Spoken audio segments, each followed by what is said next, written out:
insyaallah dirahmati Allah. Pertama-tama mari kita panjatkan puja dan puji syukur kehadirat Allah Subhanahu wa taala yang telah mengumpulkan kita pada acara halal bihalal ini yang insyaallah dirahmati Allah.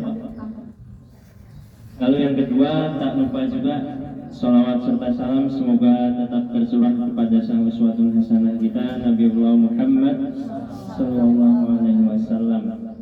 Karena atas beliau kita dapat menikmati nikmat Islam, nikmat iman dan nikmat kesempatan.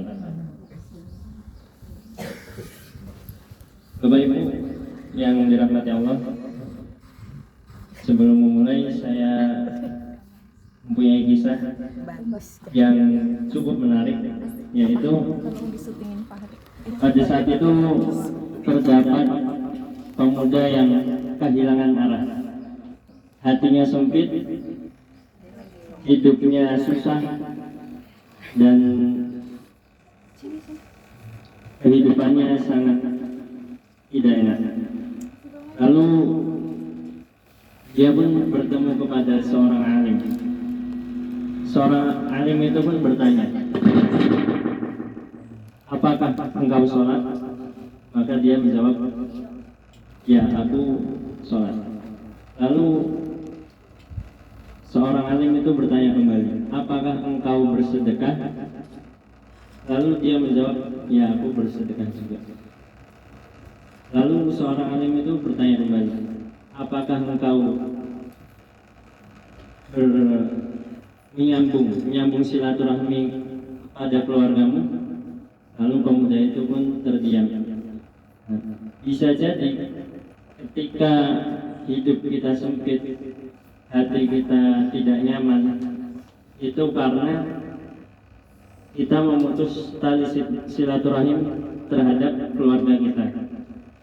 Maka dari itu Rasul juga pernah bersabda, barang siapa yang ingin ditambah rezekinya, ingin dipanjangkan umurnya, maka hendaklah ia menyambung tali silaturahim. Lalu di kondisi yang saat ini kita berada di akhir zaman, berada di kondisi perang yang tak berhenti-berhenti, Iran lawan Amerika. Jika kita bandingkan rudal yang dimiliki Amerika itu berjumlah sekitar 5.044, sedangkan Indonesia hanya mempunyai 414 rudal. Jika kita buat perbandingan, maka kita kalah jauh oleh rudal Amerika yang bisa saat itu juga menghabiskan Indonesia. Maka yang bisa kita lakukan sekarang adalah mengubah kebiasaan hidup kita secara perlahan, step by step.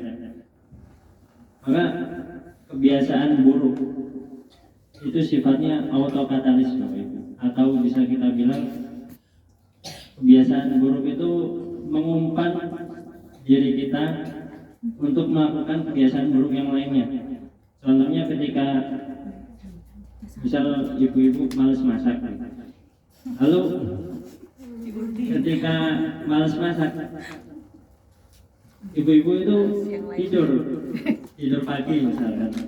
Nah, bangun tidur pagi jam 9, tambah malas masak lagi kan ibu-ibu.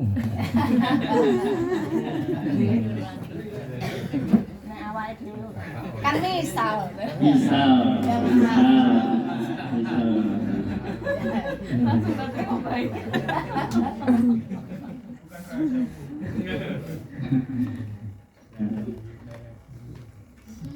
Ketika sudah bangun tambah malas, ditambah lagi pusing, maka bisa membuat keberlanjutan yang panjang, tambah pusing, tambah sakit-sakit yang lain.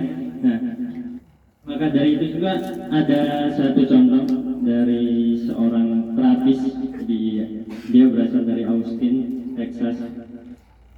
Ketika itu dia sering berkuda bersama temannya, tapi dia juga melakukan kebiasaan yaitu merokok.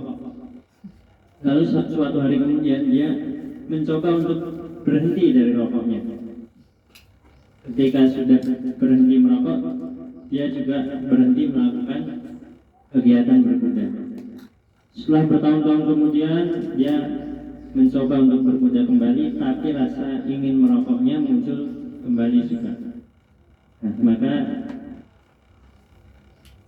keajaiban atau ilmu yang bisa kita ambil dari sini adalah memaksa diri untuk berhenti melakukan hal buruk merupakan kesuksesan jangka pendek. Biasanya kan kita sebagai orang Indonesia melakukan hal-hal yang buruk lalu hanya dinasehati, wis sabar lah, atau udah sabar aja kan. Tapi dari hal tersebut kelamaan itu cuma bisa bertambah